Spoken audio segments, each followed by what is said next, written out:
Krishna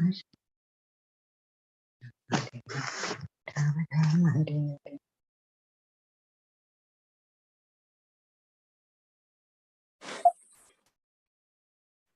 Hare Krishna. Jayo Radha Madhava Kunja Vihari. Jayo Radha Madhava Kunja Vihari.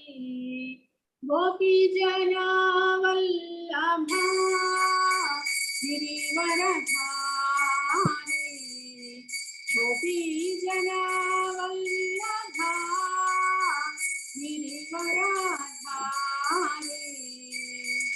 Yashodanandana Vraja Janarandana.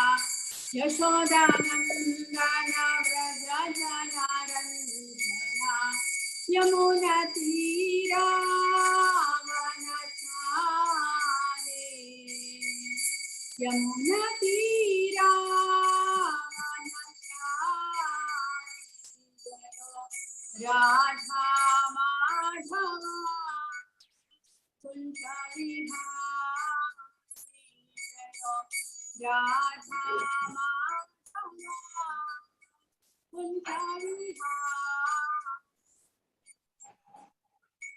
Gopi Jana Vallabha Girivaradhari. Jaya Gopi Jana Nandana Vrajanarandana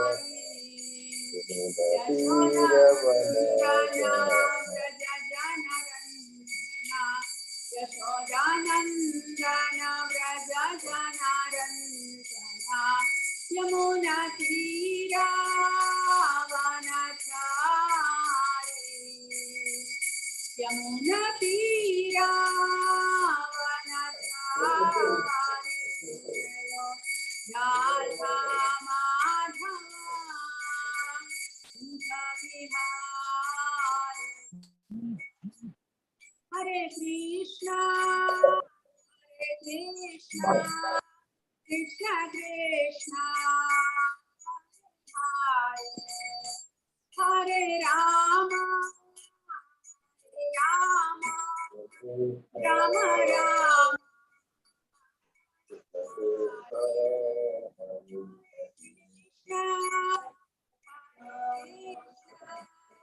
Krishna Krishna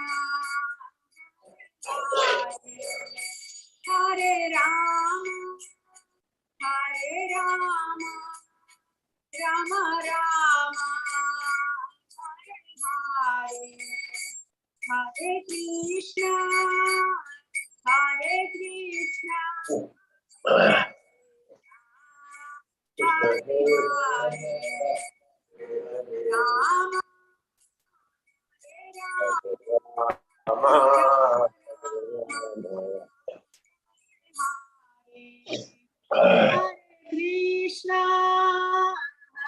Rama Krishna Krishna Krishna Hare Rama Rama Rama Hare Krishna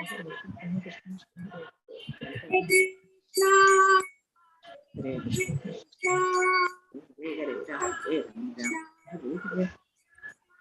Krishna Hare Rama Hare Rama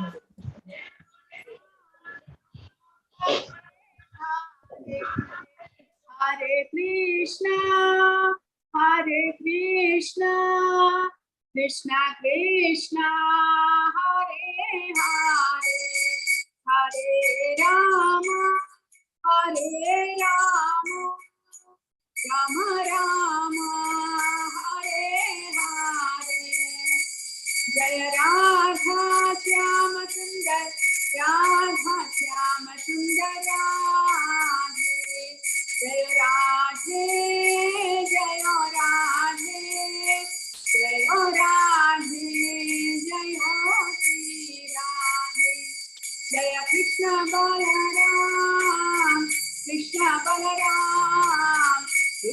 Balram जय कृष्ण बलराम जय गौरानीता गौरानीता गौरानीता जय गौराम जय प्रहलाद नरसिंह जय प्रहलाद नरसिंह जय प्रहलाद जय प्रहलाद जय जय प्रभुका प्रभुका प्रभुका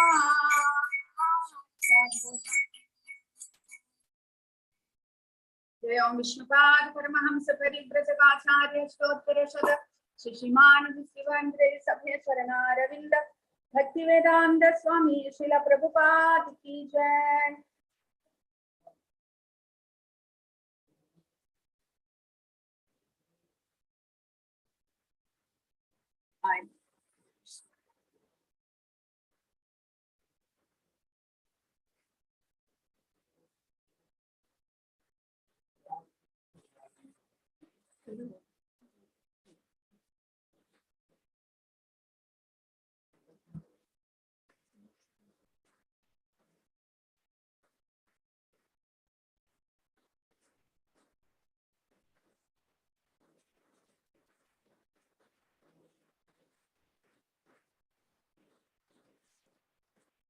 ഹരേ Krishna. Screen കാണുന്നുണ്ടോ?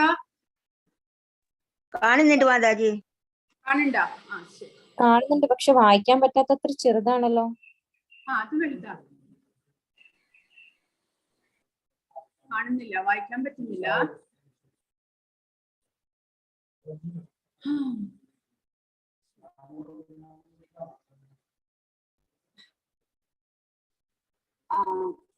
കൃഷ്ണ, നമ്മള് ഭഗവാനെ ധ്യാനിച്ചുകൊണ്ട് ആരംഭിക്കാം. അപ്പൊ എല്ലാവരും ഞാൻ പറയുന്ന മന്ത്രം ആവർത്തിക്കുക. ഓം നമോ ഭഗവതേ വാസുദേവായ. നമോ ഭഗവതേ വാസുദേവായ.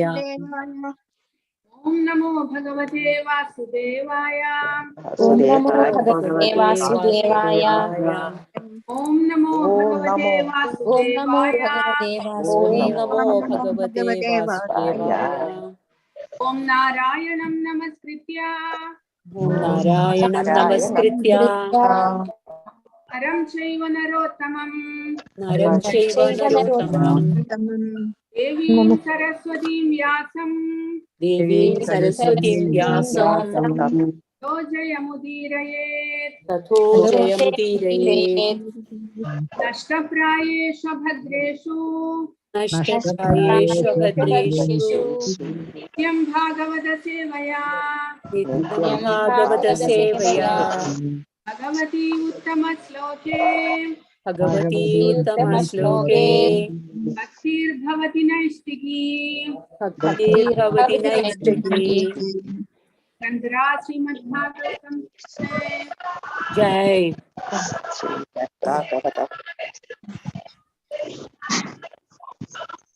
ശ്ലോകം ഏഴാമത്തെ ശ്ലോകമാണ്.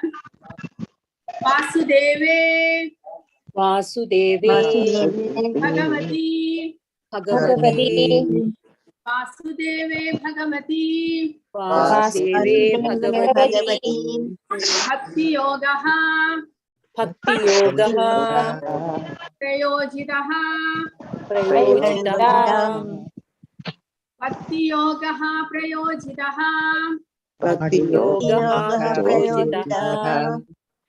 നയതി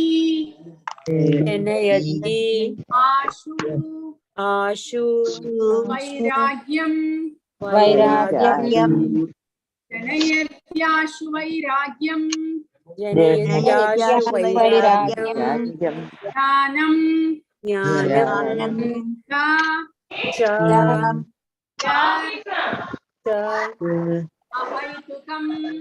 അഹൈതുകം ജ്ഞാനം ചായദഹൈതുകം വാസുദേവേ ഭഗവതി ഭക്തിയോഗഃ പ്രയോജിതഃ ജനയത്യാശു വൈരാഗ്യം ज्ञानं चायदहैतुकम् ज्ञानं च यदहैतुकम् वासुदेवे भगवती वासुदेवे भगवती भक्तियोगः प्रयोजितः भक्तियोगः प्रयोजितः जनयत्याशु वैराग्यम् जनयत्याशु वैराग्यम् ज्ञानं चायदहैतुकम् ज्ञानं च यदहैतुकम् കൃഷ്ണ നിങ്ങൾക്ക് വായിക്കാൻ കിട്ടുന്നുണ്ടോ? വായിക്കാൻ പറ്റുന്നവർ വായിക്കും. वासुदेवे भगवती भक्तियोग प्रयोजितः जनयत्याशु वैराग्यं ज्ञानं च यदहैतुकम्। हरे कृष्ण माता। हरे कृष्ण। वासुदेवे भगवती भक्तियोग प्रयोजितः जनयत्याशु वैराग्यं ज्ञानं च यदहैतुकम्। हरे कृष्ण। हरे कृष्ण। वाइकटे माताजी। വായിക്കൂ. वासुदेव भगवती भक्ति योग प्रयोजितः जनयत्याशु वैराग्यं ज्ञानं च यदहैतुकम्। हरे कृष्ण। വായിക്കട്ടെ മാതാജി. वासुदेवे भगवती भक्ति योग प्रयोजित जनयत्याशु वैराग्यं ज्ञानं च यदहैतुकम्। हरे कृष्ण। ഓം നമോ ഭഗവതേ വാസുദേവായ. വാസുദേവേ ഭഗവതി ഭക്തിയോഗ പ്രയോജിത ജനയത്യാശു വൈരാഗ്യം ജ്ഞാനം ച യദഹൈതുകം. हरे कृष्ण। भगवती भक्ति योग प्रयोजितः जनयत्याशु वैराग्यं ज्ञानं च यदहैतुकम्।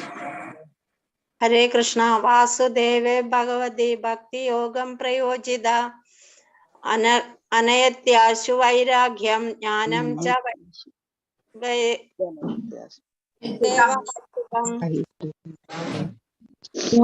वासुदेवे भगवती भक्तियोग प्रयोजितः जनयत्याशु वैराग्यं ज्ञानं च यदहैतुकम्। हरे कृष्ण। वासुदेवे भगवती भक्ति योग प्रयोजिता जनयत्याशु वैराग्यं ज्ञानं च यदहैतुकम्। हरे कृष्ण। वासुदेवा कृष्णन ഭഗവതി പരമപുരുഷോത്തമന ഭക്തിയോഗഃ ഭക്തിയോടെ ശ്രീകൃഷ്ണ ഭഗവാന് ഭക്തിയുത സേവന സമ്പർക്കത്താൽ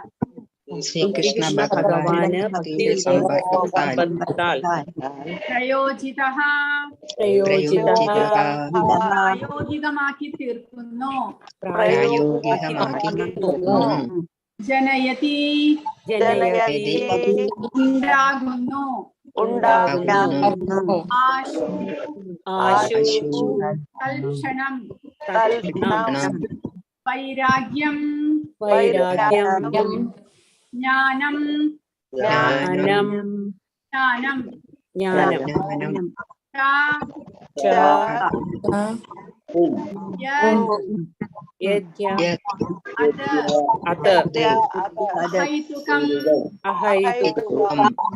അകാരണം. പരമദിവ്യോത്തമ പുരുഷനായ ശ്രീകൃഷ്ണ ഭഗവാന് ഭക്തിയുടെ സേവന സമർപ്പണത്തിലൂടെ അഹൈതുക ജ്ഞാനവും വൈരാഗ്യവും തൽക്ഷണം ഒരാൾ ആർജിക്കുന്നു. ദയവായി എല്ലാവരും അവരവരുടെ ഓഡിയോ മ്യൂട്ട് ചെയ്യുക, ഇല്ലെങ്കിൽ വളരെയധികം ശബ്ദം വരുന്നുണ്ട്, നിങ്ങൾക്ക് തന്നെ കേൾക്കാൻ കഷ്ടമാകും. അപ്പോൾ വാസുദേവേ ഭഗവതി ഭക്തി യോഗ പ്രയോജിത ജനയതി ആശു വൈരാഗ്യം ജ്ഞാനം ചായ ദഹൈതുകം. അപ്പോൾ പരമദിവ്യോത്തമ പുരുഷനായ ശ്രീകൃഷ്ണ ഭഗവാൻ നമ്മൾ ഭക്തിയുത സേവന സമർപ്പണത്തിലൂടെ നമ്മൾക്ക് എന്ത് ലഭിക്കുന്നു? അഹൈതുകമായിട്ടുള്ള, അഹൈതുകം എന്നുള്ള അകാരണമായിട്ട്, നമുക്കതിന്റെ റീസൺ ഒന്നും വേണ്ട, എന്തുകൊണ്ട് നമുക്ക് ഇത് ലഭിക്കുന്നു. അതിന് റീസൺ ഒന്നുമില്ല. നമ്മൾ ഭക്തിയുത സേവനം ചെയ്യുന്നതിലൂടെ തന്നെ നമുക്ക് അഹൈതുകമായിട്ടുള്ള ജ്ഞാനവും വൈരാഗ്യവും, അതിനു വേണ്ടിയിട്ട് നമ്മൾ പ്രത്യേകമായിട്ട് കഷ്ടപ്പെടുകയൊന്നും വേണ്ട. നമ്മൾ ഭക്തിയുത സേവനം ചെയ്യുന്നതിലൂടെ തന്നെ ഭൗതികമായിട്ടുള്ളതിനോടുള്ള വൈരാഗ്യവും അതുകൂടാതെ ആത്മീയ ജ്ഞാനവും നമുക്ക് കരസ്ഥമാക്കാൻ സാധിക്കുന്നു എന്നാണ് പറയുന്നത്. അപ്പൊ നിങ്ങൾക്ക് വായിക്കാൻ പറ്റുന്നില്ലെങ്കിൽ ഞാൻ വായിക്കാം. അതിന്റെ പ്രഭുപാദരുടെ വ്യാഖ്യാനം നാളെ മുതൽ നമുക്ക് ശരിയാക്കാം. നിങ്ങൾക്ക് വായിക്കാൻ പറ്റുന്ന വിധത്തില് ശരിയാക്കാം. ഭാവാർത്ഥം: പരമപുരുഷനായ ശ്രീകൃഷ്ണനോടുള്ള ഭക്തിയുത സേവനത്തെ ഒരു തരം ഭൗതിക വികാരം മാത്രമായി കരുതുന്നവർ സന്യാസവും തപശ്ചര്യയും വൈരാഗ്യവും പരോപകാരവും ദാനവും യോഗശക്തികളും യജ്ഞവും വിജ്ഞാനവും അതുപോലെ അതീന്ദ്രിയ സാക്ഷാത്കാരത്തിന് ഉതകുന്ന മറ്റ് പ്രവർത്തന പദ്ധതികളും ധർമ്മശാസ്ത്രങ്ങളിൽ നിർദ്ദേശിച്ചിരിക്കുന്നു എന്ന് വാദിച്ചേക്കാം. അവരുടെ മതമനുസരിച്ച് ഭക്തി അഥവാ ഭഗവത് ഭക്തിയുത സേവനം ഉന്നതമായ പ്രവർത്തന പദ്ധതികൾ നിർവഹിക്കാൻ കഴിവില്ലാത്തവരെ ഉദ്ദേശിച്ചിട്ട് ഉള്ളതാകുന്നു. ശൂദ്രർ, വൈശ്യർ, ആത്മജ്ഞാനികളായ സ്ത്രീവർഗം എന്നിവരെ ഉദ്ദേശിച്ചിട്ടുള്ളതാണ് ഭക്തിനിഷ്ഠ എന്ന് സാധാരണ അഭിപ്രായപ്പെടുന്നുവെങ്കിലും യഥാർത്ഥ വസ്തുത അതല്ല. സർവ അതീന്ദ്രിയ പ്രവർത്തനങ്ങളെക്കാളും പരമോന്നതമാകയാൽ ഒരേ സമയം ഉദാത്തവും ലഘുവുമാണ് ഭക്തിനിഷ്ഠ. പരമപുരുഷനുമായി നിരന്തര സമ്പർക്കം ആത്മാർത്ഥമായി ആഗ്രഹിക്കുന്ന ശുദ്ധ ഭക്തർക്ക് ഇത് ഉദാത്തവും, ഭക്തിഭവനത്തിൽ ആദ്യമായി കാലെടുത്തു വെക്കുന്ന നവഭക്തർക്ക് ഇത് സരളവുമാകുന്നു. പരമദിവ്യോത്തമ പുരുഷനുമായുള്ള സംസർഗാർജനം മഹത് ശാസ്ത്രമാകുന്നു. മാത്രവുമല്ല, ശൂദ്രർ, വൈശ്യർ, സ്ത്രീകൾ, ശൂദ്രരേക്കാൾ നീച കുലജാതർ എന്നിവരുൾപ്പെടെ സമസ്ത ജീവാത്മാക്കൾക്കും ഈ മഹത് ശാസ്ത്രം നൽകിയിരിക്കുന്നു എന്നിരിക്കെ ശ്രേഷ്ഠ കുലജാതരായ ബ്രാഹ്മണരുടെയും ആത്മസാക്ഷാത്കാരം സിദ്ധിച്ച മഹാരാജാക്കന്മാരുടെയും കാര്യം സവിശേഷമായി പ്രസ്താവിക്കേണ്ടതായുണ്ടോ? ത്യാഗം, ദാനം, തപശ്ചര്യ തുടങ്ങിയ എല്ലാ ഉന്നത പ്രവർത്തന പദ്ധതികളും പരിശുദ്ധവും ശാസ്ത്രീയവുമായ ഭക്തിനിഷ്ഠയുടെ അനുസിദ്ധാന്ത ഘടകങ്ങളാണ്. അതീന്ദ്രിയ സാക്ഷാത്കാര മാർഗത്തിലുള്ള ഇരു പ്രമുഖ ഘടകങ്ങളാണ് ജ്ഞാന വൈരാഗ്യ തത്വങ്ങൾ. തികഞ്ഞ ആത്മീയ പ്രവർത്തനങ്ങൾ ഭൗതികവും ആത്മീയവുമായ സർവ്വതിനെയും സംബന്ധിച്ച പരിപൂർണമായ ജ്ഞാനത്തിലേക്ക് നയിക്കുന്നു. മാത്രവുമല്ല, അത്തരം സമഗ്ര ജ്ഞാനത്തിന്റെ അനന്തര ഫലമായി ഒരാൾ ഭൗതിക കൃത്രിമത്വത്തിൽ നിന്നും നിർമുക്തനായി തീരുകയും ആത്മീയ പ്രവർത്തനങ്ങളിൽ അഭിനിവേശമുള്ളവനായി തീരുകയും ചെയ്യുന്നു. ആത്മജ്ഞാനികൾ കരുതും പോലെ ഭൗതിക വസ്തുക്കളിൽ നിന്നും നിർമുക്തനാകുക എന്നാൽ നിഷ്ക്രിയനാകുക എന്നർത്ഥമില്ല. നൈഷ്കർമ്മ അർത്ഥമാക്കുന്നത് നല്ലതും ചീത്തയുമായ ഫലങ്ങൾ ഉളവാക്കുന്ന കർമ്മങ്ങളിൽ ഏർപ്പെടാതിരിക്കുക എന്നാണ്. നിഷേധിക്കൽ എന്നാൽ നിയതമായവയെ തിരസ്കരിക്കുക എന്നർത്ഥമില്ല. അനാവശ്യമായവയെ തിരസ്കരിക്കുക എന്നതിന് ആവശ്യമായതിനെ തിരസ്കരിക്കുക എന്നർത്ഥമില്ല. അതുപോലെ ഭൗതിക രൂപ നിസ്സംഗത നിയത രൂപ ശൂന്യത എന്ന് അർത്ഥമാകുന്നില്ല. ഭക്തിനിഷ്ഠ പരമരൂപ സാക്ഷാത്കാരത്തെ വിവക്ഷിക്കുന്നു. പരമരൂപം സാക്ഷാത്കരിക്കപ്പെടുമ്പോൾ നിഷേധക രൂപങ്ങൾ താനെ ഇല്ലാതാകുന്നു. ആകയാൽ ഭക്തിനിഷ്ഠ വികാസം പ്രാപിക്കുന്നതിനോടൊപ്പം പരമസ്വരൂപന് പരമസേവന നിർവഹണത്തിലുള്ള ഒരുവൻ സ്വാഭാവികമായി അപ്രധാന കാര്യങ്ങളിൽ നിസ്സംഗതമായി അതിമൂല്യമുള്ള ശ്രേഷ്ഠ കാര്യങ്ങളിൽ അഭിനിവേശമുള്ളവനായി തീരുന്നു. ഔവണ്ണം ജീവാത്മാക്കളുടെ പരമധർമ്മമായ ഭക്തിനിഷ്ഠ ഭൗതിക ഇന്ദ്രിയ ആസ്വാദനങ്ങളിൽ നിന്നും അവനെ സ്വതന്ത്രമാക്കുന്നു. ഒരു ശുദ്ധ ഭക്ത ലക്ഷണമാണത്. അവൻ ഒരു വിഡ്ഢിയല്ല.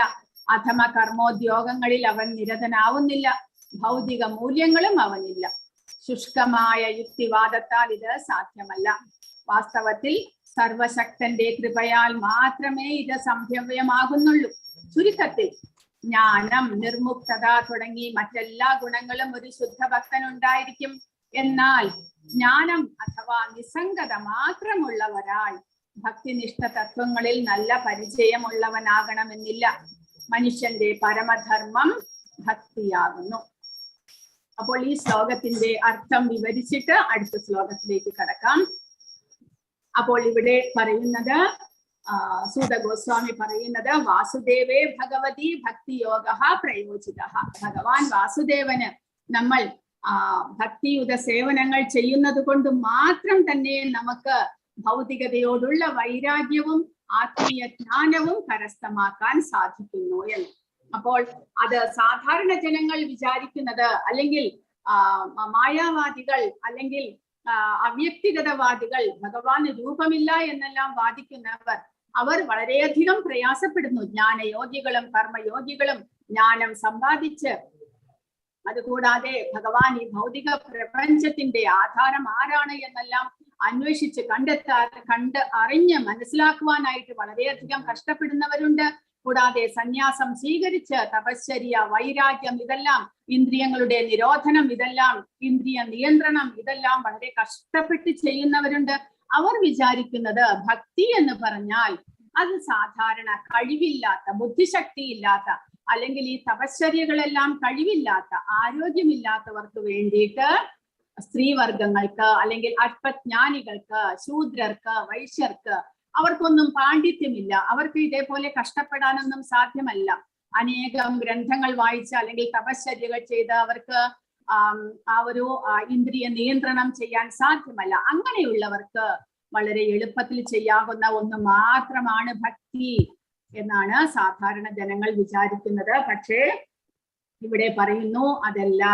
എല്ലാ അതീന്ദ്രിയ പ്രവർത്തനങ്ങളെക്കാട്ടിലും, അതീന്ദ്രിയ പ്രവർത്തനങ്ങൾ എന്ന് പറഞ്ഞാൽ ജ്ഞാനം ആർജിക്കുക, കർമ്മങ്ങൾ ചെയ്ത് പരിശുദ്ധമാകുക മുതലായിട്ടുള്ള അഷ്ടാംഗ യോഗം, അതുപോലെയുള്ള യോഗാസനങ്ങളെല്ലാം പരിശീലിക്കുക, ഇതെല്ലാം ചെയ്ത് ഇന്ദ്രിയ നിയന്ത്രണം വരുത്തി പിന്നീട് ധ്യാനത്തിലൂടെ ഭഗവാനെ സാക്ഷാത്കരിക്കുക, ഇതെല്ലാം വളരെ കഷ്ടമുള്ള, വളരെയധികം പ്രയത്നം ആവശ്യമുള്ള കർമ്മങ്ങളാണ്. അപ്പോൾ ഇവിടെ പറയുന്നത് അതിനേക്കാൾ എല്ലാം ഉയർന്നതാണ് ആ പരമപുരുഷനോട് നേരിട്ട് നമ്മൾ അതീന്ദ്രിയ സേവനങ്ങൾ ചെയ്ത് ഭഗവാനെ സാക്ഷാത്കരിക്കുവാൻ, അല്ലെങ്കിൽ ഭഗവാന്റെ കൃഷ്ണാവബോധത്തിലുള്ള സേവനങ്ങൾ ചെയ്ത് നമ്മൾ ഭഗവാനെ സന്തോഷിപ്പിക്കുവാൻ ശ്രമിക്കുക എന്നുള്ളത് എല്ലാ തരം അതീന്ദ്രിയ പ്രവർത്തനങ്ങളെക്കാളും, ത്യാഗം, ദാനം, തപശ്ചര്യ, എല്ലാത്തിനെക്കാട്ടിലും ഉന്നതമായിട്ടുള്ളതും പരിശുദ്ധവുമാണ് എന്നാണ് ഇവിടെ പറയുന്നത്. അതിന് നേരിട്ട് ഭാഗവതത്തിലൂടെ തന്നെ ഉദാഹരണം തന്നിരിക്കുന്നു. അപ്പോൾ ഈ ജ്ഞാനം, വൈരാഗ്യം എന്നിവ സമ്പാദിക്കാതെ, ആത്മീയ ജ്ഞാനവും ഭൗതികതയോടുള്ള വൈരാഗ്യവും സമ്പാദിക്കാതെ നമുക്കൊരിക്കലും പരിശുദ്ധമാകാനോ അല്ലെങ്കിൽ ഭഗവാന്റെ പരമപദം പോകുവാനോ സാധിക്കുകയില്ല. അപ്പോൾ അതിനു വേണ്ടിയിട്ട് മറ്റുള്ള എല്ലാ പ്രക്രിയകളിലും ആത്മീയ ജ്ഞാനം സമ്പാദിക്കുവാനായിട്ട് നമ്മൾ വളരെയധികം പരിശ്രമിക്കേണ്ടിയിരിക്കുന്നു. അതോടൊപ്പം തന്നെ ഇന്ദ്രിയ നിയന്ത്രണം, മാനസിക നിയന്ത്രണം, ഇതെല്ലാം വരുത്തുവാനായിട്ടും നമ്മൾ വളരെയധികം പരിശ്രമിക്കേണ്ടിയിരിക്കുന്നു. അതായത് തപസ്സുകളെല്ലാം ചെയ്യുന്നവർ, നമുക്ക് വിശ്വാമിത്രന്റെ കഥ അറിയാം. വിശ്വാമിത്രൻ തപസ് ചെയ്ത്, വളരെയധികം തപസ് ചെയ്ത് ശക്തി, അല്ലെങ്കിൽ യോഗശക്തി എല്ലാം, യോഗബലമെല്ലാം സമ്പാദിക്കാനായിട്ട് തപസ് ചെയ്തുകൊണ്ടിരിക്കുമ്പോഴാണ് ഇന്ദ്രൻ മേനക എന്നുള്ള ഒരു അപ്സരസിനെ പറഞ്ഞു വിടുന്നത്. അപ്പോൾ വിശ്വാമിത്രൻ ഒരു രാജാവായിരുന്നു, അതിനു മുൻപ് ക്ഷത്രിയനായിരുന്നു. അങ്ങനെയുള്ള ആ ഒരു ശക്തി അദ്ദേഹത്തിനുണ്ട്, മനോനിയന്ത്രണം അദ്ദേഹത്തിനുണ്ട്. അതുകൂടാതെ അനേക വർഷങ്ങളായിട്ട് അദ്ദേഹം തപസ് ചെയ്യുകയുമാണ്. തപസ് ചെയ്ത് ആത്മീയ ബലം അദ്ദേഹം വർദ്ധിപ്പിച്ചിട്ടുണ്ട്. എങ്കിലും ആ മേനകയുടെ സൗന്ദര്യത്തിൽ അദ്ദേഹം വീണുപോയി. അപ്പോൾ നമ്മൾ ഇവിടെ മനസ്സിലാക്കേണ്ടത്, അങ്ങനെ ആത്മീയ അല്ലെങ്കിൽ ഇന്ദ്രിയ നിയന്ത്രണം ഇങ്ങനെ ബലപൂർവം, അല്ലെങ്കിൽ ഈ ബാഹ്യമായിട്ടുള്ള ഓരോ പ്രവർത്തനങ്ങൾ ചെയ്തുകൊണ്ട്, യോഗനിഷ്ഠ മൂലം, തപശ്ചര്യകൾ മൂലം, അല്ലെങ്കിൽ ദാനങ്ങൾ, യജ്ഞങ്ങൾ, ഇതെല്ലാം ചെയ്തിട്ട് ആത്മീയമായിട്ടുള്ള നിയന്ത്രണങ്ങൾ, ഇന്ദ്രിയങ്ങളെയും മനസ്സിനെയും എല്ലാം നിയന്ത്രിക്കുവാൻ പരിശ്രമിക്കുക എന്നുള്ളത് 100% ഫലവത്താകണമെന്നില്ല. എന്നാൽ നേരെ മറിച്ച് ഭഗവാൻ കൃഷ്ണന്റെ ഭക്തിയുത സേവനത്തിൽ നമ്മൾ ഇന്ദ്രിയങ്ങളെ വിനിയോഗിക്കുമ്പോൾ അതാണ് പറയുന്നത്, ഭഗവത്ഗീതയിൽ പറഞ്ഞിട്ടുണ്ട്, ഉന്നതമായിട്ടുള്ള ആ ഒരു രുചി, അതായത് ശ്രേഷ്ഠമായിട്ടുള്ള ആ പ്രവർത്തനത്തിലൂടെ, ഭഗവാന്റെ സേവനത്തിലൂടെ നമുക്ക് വളരെ എളുപ്പത്തിൽ തന്നെ ഇന്ദ്രിയ നിയന്ത്രണം കരസ്ഥമാക്കുവാൻ സാധിക്കുന്നു. അതായത് ഭൗതികതയോടുള്ള വൈരാഗ്യം നമ്മിൽ തന്നെ വന്നു ചേരുന്നു. കാരണം എന്താണ്? ഭഗവാന്റെ അനുഗ്രഹം. നമ്മൾ അതീന്ദ്രിയ പ്രവർത്തനങ്ങളാണ് അല്ലെങ്കിൽ ആത്മീയ പ്രവർത്തനങ്ങളാണ് കൃഷ്ണാവബോധത്തിലൂടെ ചെയ്യുന്നത്. നമ്മുടെ ഇന്ദ്രിയങ്ങളെ ഉപയോഗിച്ചാണ് അത് ചെയ്യുന്നത്. ശ്രവണം, കീർത്തനം, വിഷ്ണു സ്മരണം, പാദസേവനം, അർച്ചനം, വന്ദനം, ദാസ്യം, സഖ്യം, ആത്മനിവേദനം, ഇങ്ങനെ നവവിധ ഭക്തിയുത സേവനങ്ങൾ നമ്മൾ ഭഗവാന് വേണ്ടിയിട്ട് ഭഗവാന്റെ പ്രീതിക്കായിക്കൊണ്ട് ചെയ്യുമ്പോൾ ഇന്ദ്രിയങ്ങളും മനസ്സും സ്വാഭാവികമായി തന്നെ നിയന്ത്രണ വിധേയമാകുന്നു. അങ്ങനെ നിയന്ത്രണ വിധേയമാകുന്നതോടുകൂടി അവ ക്രമേണ പരിശുദ്ധമാകുന്നതോടുകൂടി ആത്മീയ ജ്ഞാനവും നമുക്ക് കരസ്ഥമാക്കുവാൻ സാധിക്കുന്നു. ഭഗവാനെ കുറിച്ചും നമ്മളെ കുറിച്ചുമുള്ള യഥാർത്ഥമായിട്ടുള്ള അറിവ് നമുക്ക് കരസ്ഥമാക്കുവാൻ സാധിക്കുന്നു. ഭൗതികവും ആത്മീയവുമായിട്ടുള്ള യഥാർത്ഥ സ്ഥിതിയെ, ആ ഒരു അറിവിനെ നമുക്ക് കരസ്ഥമാക്കാൻ സാധിക്കുന്നു. അപ്പോൾ അതിനു വേണ്ടിയിട്ട് നമ്മൾ പ്രത്യേകമായിട്ട് പരിശ്രമിക്കേണ്ടതില്ല. നമ്മൾ നേരിട്ട് ഭഗവാന്റെ ഭക്തിയുത സേവനങ്ങൾ ചെയ്തുകൊണ്ടിരുന്നാൽ മാത്രം മതി. അത് ആത്മാർത്ഥതയോടുകൂടി ഭഗവാനോടുള്ള പ്രീതിയോടുകൂടി നമ്മൾ ഭക്തിയുത സേവനങ്ങൾ ചെയ്യുന്നത് വഴി തന്നെ വൈരാഗ്യവും ജ്ഞാനവും ഒരുമിച്ച് നമുക്ക് കരസ്ഥമാക്കാൻ സാധിക്കുന്നു എന്നാണ് പറയുന്നത്. അപ്പോൾ ഇവിടെ കൊടുത്തിരിക്കുന്നത് സാധാരണ ജനങ്ങൾ നിഷ്ക്രിയനാകുക അല്ലെങ്കിൽ വൈരാഗ്യം എന്ന് പറഞ്ഞു കഴിഞ്ഞാൽ എല്ലാത്തിനോടും വൈരാഗ്യം, ഒന്നും ഞാൻ ഉപയോഗിക്കുന്നില്ല, അതായത് ഭൗതിക വസ്തുക്കളെ ഒന്നിനോടും എനിക്ക് താല്പര്യമില്ല എന്നല്ല. ഭൗതിക വസ്തുക്കൾ നമ്മുടെ സ്വന്തം സ്വാർത്ഥ താല്പര്യത്തിന് വേണ്ടി, നമ്മുടെ ഇന്ദ്രിയ സുഖഭോഗത്തിന് വേണ്ടി നമ്മൾ ഉപയോഗിക്കുന്നില്ല. അതുപോലെ ഇവിടെ കൊടുത്തിരിക്കുന്നു നിഷ്ക്രിയനാകുക, നമ്മൾ ഭൗതികമായിട്ടുള്ള ഒരു പ്രവർത്തനവും ചെയ്യുന്നില്ല, അങ്ങനെയല്ല അർത്ഥം. പിന്നെയോ നമ്മൾ ഭൗതികമായിട്ട് പ്രവർത്തനങ്ങൾ ചെയ്യുന്നുണ്ട്. നമ്മുടെ ഓരോരുത്തരുടെയും കർമ്മങ്ങൾ, നിയത കർമ്മങ്ങൾ നമ്മൾ അനുഷ്ഠിക്കുന്നുണ്ട്. പക്ഷേ അവ നമ്മൾ ഭഗവാന്റെ പ്രീതിക്കായിക്കൊണ്ട് അല്ലെങ്കിൽ ഭഗവദർപ്പണമായിട്ട് നമ്മൾ ചെയ്യുന്നു. സാധാരണ ജനങ്ങൾ അല്ലെങ്കിൽ അതീന്ദ്രിയവാദികൾ അല്ലെങ്കിൽ ഈ ജ്ഞാനം കരസ്ഥമാക്കുവാൻ അല്ലെങ്കിൽ അവ്യക്തിഗതവാദികൾ അവരെന്ത് ചെയ്യുന്നു? ഭൗതിക പ്രവർത്തനങ്ങളെ തന്നെ സ്റ്റോപ്പ് ചെയ്യുന്നു. അവർ ഒന്നും തന്നെ ചെയ്യില്ല. കാരണം അതെല്ലാം അവരെ ഭൗതികതയിലേക്ക് ആകർഷിക്കുന്നു, ആസക്തരാക്കുന്നു എന്നുള്ള ചിന്തയാൽ അവർ ഭൗതിക കർമ്മങ്ങളെല്ലാം തന്നെ നിർത്തുന്നു. അവർ അങ്ങനെ ഇന്ദ്രിയങ്ങളെ നിയന്ത്രിക്കുവാനായിട്ടാണ് അവർ പരിശ്രമിക്കുന്നത്. പക്ഷെ അതിന്റെ ആവശ്യമില്ല. ഭക്തിയുത സേവനത്തിൽ നമ്മൾ നമ്മുടേതായിട്ടുള്ള കർത്തവ്യങ്ങളും കടമകളും നമ്മൾ എങ്ങനെ ചെയ്യുന്നു? ഭഗവദർപ്പിതമായിട്ട് നമ്മൾ ചെയ്യുന്നത് വഴി നമ്മൾ നിഷ്ക്രിയരാകുന്നില്ല. നമ്മൾ എല്ലാ കർമ്മങ്ങളും ചെയ്യുന്നുണ്ട്. പക്ഷേ നമ്മുടെ അവബോധം പരിശുദ്ധമാക്കിയിട്ട് കൃഷ്ണാവബോധത്തിലൂടെയാണ് നമ്മൾ ചെയ്യുന്നത്. അതുമൂലം എന്ത് സംഭവിക്കുന്നു? ആ പ്രവർത്തനങ്ങളിൽ നമ്മൾ ആസക്തരാകുന്നില്ല. നമ്മൾ കൃഷ്ണന് അർപ്പിതമായിട്ടുള്ള പ്രവർത്തനങ്ങളാണ് ചെയ്യുന്നത്. അപ്പോൾ ഇവിടെ നൈഷ്കർമ്മ അല്ലെങ്കിൽ ഭൗതികതയിൽ വൈരാഗ്യം എന്നുള്ളത് അർത്ഥമാക്കുന്നത് നൈഷ്കർമ്മമല്ല, അതായത് കർമ്മം ചെയ്യാതിരിക്കലല്ല. പിന്നെയോ നല്ലതും ചീത്തയുമായ ഫലങ്ങൾ ഉളവാക്കുന്ന കർമ്മങ്ങളിൽ ഏർപ്പെടാതിരിക്കുക. അതായത് കർമ്മഫലം ഉളവാക്കുന്ന വിധത്തിൽ നമ്മുടേതായിട്ടുള്ള ഇന്ദ്രിയ സുഖഭോഗത്തിന്, നമ്മുടേതായിട്ടുള്ള സന്തോഷത്തിന് വേണ്ടി നമ്മൾ പ്രവർത്തിക്കാതിരിക്കുക. അങ്ങനെ ചെയ്യുമ്പോൾ അത് നമ്മളെ കർമ്മബന്ധനത്തിൽ പെടുത്തുന്നു. അങ്ങനെ ചെയ്യാതെ ഭൗതികമായിട്ടുള്ള ഒരു ആസക്തിയിൽ നമ്മൾ പ്രവർത്തിക്കാതിരിക്കുക എന്നുള്ളതാണ് നൈഷ്കർമ്മ എന്ന് ഉദ്ദേശിക്കുന്നത്. നിഷേധിക്കൽ അഥവാ ഭൗതികതയെ തിരസ്കരിക്കുക എന്ന് പറഞ്ഞാൽ നമുക്ക് ആവശ്യമില്ലാത്ത പ്രവർത്തികൾ നമ്മൾ എന്തിനു വേണ്ടി ഇപ്പോൾ TV കാണുക, അല്ലെങ്കിൽ സിനിമയ്ക്ക് പോകുക, അല്ലെങ്കിൽ അനാവശ്യമായിട്ട് ഹോട്ടലിൽ നിന്ന് ഭക്ഷണം കഴിക്കുക, അതെല്ലാം നമ്മുടെ ഇന്ദ്രിയങ്ങളുടെ ബാഹ്യമായിട്ടുള്ള ഭൗതികമായിട്ടുള്ള എന്തെങ്കിലും തൃഷ്ണയെ പൂർത്തീകരിക്കാനാണ്. അതിന്റെ ആവശ്യമില്ലല്ലോ. ടിവിയും സിനിമയും എല്ലാം ദിവസവും കണ്ടുകൊണ്ട് നമ്മുടെ ഇന്ദ്രിയങ്ങളെ മലിനമാക്കുന്നത് എന്തിനാണ്? അതുകൊണ്ട് ഈ ആത്മീയ അതല്ലെങ്കിൽ ഭഗവാന്റെ കൃഷ്ണാവബോധത്തിൽ പ്രവർത്തിക്കുന്നവർ ആത്മീയതയ്ക്ക് വളം വെക്കാത്ത അല്ലെങ്കിൽ ആത്മീയ ഉന്നതിക്ക് ഉതകാത്തത് ഒന്നും തന്നെ ചെയ്യുന്നില്ല.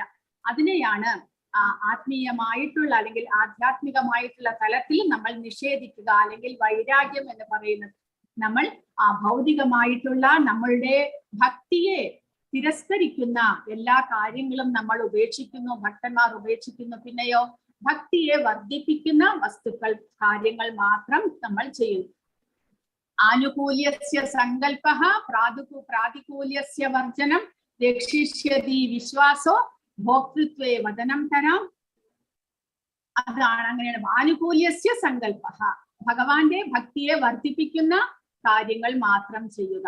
പ്രാതികൂല്യസ്യ വർജനം, പ്രതികൂലമായിട്ടുള്ള നമ്മുടെ ഭക്തിക്ക് പ്രതികൂലമായിട്ട് ബാധിക്കുന്നവ നമ്മ തിരസ്കരിക്കുക. അതിനെയാണ് നമ്മൾ ഈ വൈരാഗ്യം എന്ന് പറയുന്നത്. അതായത് ഭൗതികതയുമായിട്ട് നമ്മളെ ആസക്തിയിൽപ്പെടുത്തുന്ന കാര്യങ്ങളെല്ലാം നമ്മൾ വർജിക്കണം. പക്ഷേ ഭഗവാന്റെ ഭക്തിയിലേക്ക് നമ്മളെ ഉയർത്തുന്ന ഭൗതികമായിട്ടുള്ള വസ്തുക്കളെ നമ്മൾ ഭഗവാന്റെ സേവനത്തിന് വേണ്ടി ഉപയോഗിക്കണം. അത് നമ്മൾ ചെയ്യണം തീർച്ചയായിട്ടും. അത് വൈരാഗ്യമല്ല എന്ന് പറയും. അങ്ങനെ പരമരൂപം സാക്ഷാത്കരിക്കപ്പെടുമ്പോൾ അല്ലെങ്കിൽ ഭഗവാനോടുള്ള ഭക്തി വർദ്ധിച്ചു വരുമ്പോൾ നമുക്ക് വേണ്ടാത്തതായിട്ട് ഭൗതികമായിട്ടുള്ള അനാവശ്യമായിട്ടുള്ള നമ്മുടെ ദുശീലങ്ങളും ആസക്തിയും എല്ലാം താനെ ഇല്ലാതാകുന്നു.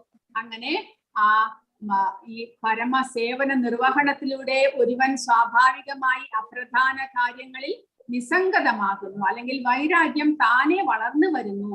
അങ്ങനെ ആത്മീയമായിട്ടുള്ള കാര്യങ്ങളിൽ അഭിനിവേശം ഉള്ളവനായിട്ട് തീരുന്നു. അങ്ങനെയാണ് ഈ ശ്ലോകത്തിലൂടെ പറയുന്നത്. നിസ്സംഗതി മാത്രമുള്ള ഒരാൾ ഭക്തിനിഷ്ഠ തത്വങ്ങളിൽ നല്ല പരിചയമാകണമെന്നില്ല. എന്നാൽ ഒരു ഭക്തന് സ്വാഭാവികമായിട്ട് തന്നെ വൈരാഗ്യവും ജ്ഞാനവും വളരുമെങ്കിലും ഒരു ഭക്തനല്ലാത്തവൻ വൈരാഗ്യം പരിശീലിച്ചാലും അയാൾക്ക് ഭക്തിയോ അല്ലെങ്കിൽ ജ്ഞാനമോ ലഭിക്കണമെന്നില്ല. ഒരു സന്യാസി ഭൗതികമായിട്ടുള്ള എല്ലാം വർജിച്ചുകൊണ്ട് ലൗകിക കാര്യങ്ങൾ ഉപേക്ഷിച്ചുകൊണ്ട് കാവ്യവസ്ത്രം ഉടുത്തു എന്നതുകൊണ്ട് അദ്ദേഹത്തിന് ഭക്തിയോ അല്ലെങ്കിൽ ആത്മീയ ജ്ഞാനമോ വളരണമെന്നില്ല.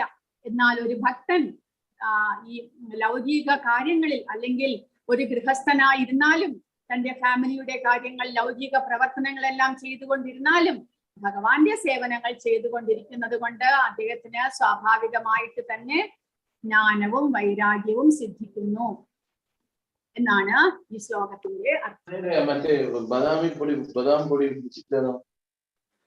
ഹരേ കൃഷ്ണ. ഹരേ കൃഷ്ണ. ആരുടെയോ ഓഡിയോ ഓൺ ഉണ്ട്, ദയവായിട്ട് ഓഫ് ചെയ്യുക. ഇനി 8ാമത്തെ ശ്ലോകം. ധർമ്മഃ സ്വാനുഷ്ഠിതഃ പുംസാം വിക്ഷ്വക്സേന കഥാസുയഃ നോത്പാദയേതിരതിം ശ്രമ ഏവ ഹി കേവലം. പരമദിവ്യോത്തമ പുരുഷന്റെ സന്ദേശങ്ങളെ കുറിച്ചുള്ള ഉചിതമായ അന്വേഷണങ്ങളെ ഉത്തേജിപ്പിക്കാത്തവയാണ് ഒരാൾ അനുഷ്ഠിക്കുന്ന ധർമാനുസൃതമായ കർമ്മങ്ങളെങ്കിൽ അവയൊക്കെ വെറും ഉപയോഗശൂന്യമായ പരിശ്രമങ്ങളാകുന്നു. അതായത് ധർമ്മഃ സ്വാനുഷ്ഠിതഃ പുംസാം, അതായത് ഒരു മനുഷ്യൻ, പുംസാം എന്ന് പറഞ്ഞു കഴിഞ്ഞാൽ ഒരു മനുഷ്യൻ അവനവന്റെ ധർമ്മം അനുഷ്ഠിക്കുന്നുണ്ട്. പക്ഷേ ആ ധർമ്മം അനുഷ്ഠിക്കുന്നത് എന്തിനു വേണ്ടിയായിരിക്കണം? വിക്ഷ്വക്സേന കഥാസുയഃ. വിക്ഷ്വക്സേനൻ എന്ന് പറഞ്ഞാൽ പരമദിവ്യോത്തമ പുരുഷൻ.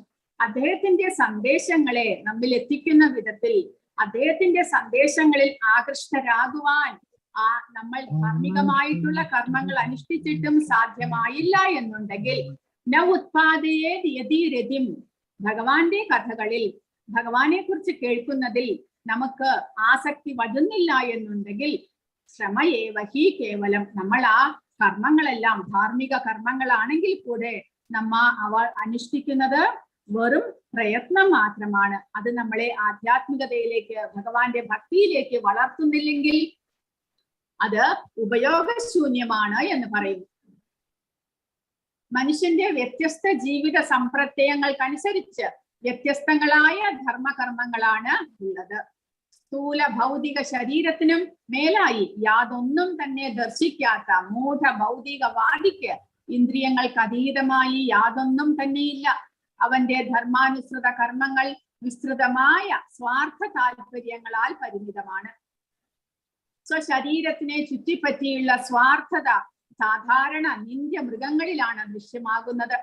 കുടുംബം, സംഘടന, സമൂഹം, രാഷ്ട്രം, ലോകം എന്നിവയ്ക്ക് ചുറ്റുമുള്ള കേന്ദ്രങ്ങളിലും മാനവ സമുദായങ്ങളിലും ലജ്ജാവഹമായ ശാരീരിക സൗഖ്യമെന്ന പൊതുവീക്ഷണത്തിന്റെ അധിക സ്വാർത്ഥത സ്പഷ്ടമായിരിക്കുന്നു.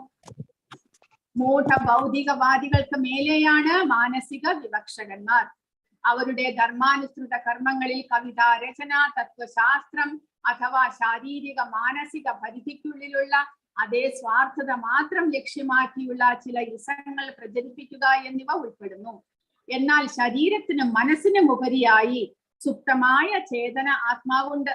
ആ ചേതനാത്മാവിന്റെ അഭാവം മുഴുവൻ ശാരീരിക മാനസിക സ്വാർത്ഥതയെയും അസാധുവാക്കുന്നു. എന്നാൽ അല്പജ്ഞാനികളായവർക്ക് ചേതനാത്മാവിന്റെ ആവശ്യങ്ങളെ കുറിച്ച് യാതൊരു അറിവുമില്ല.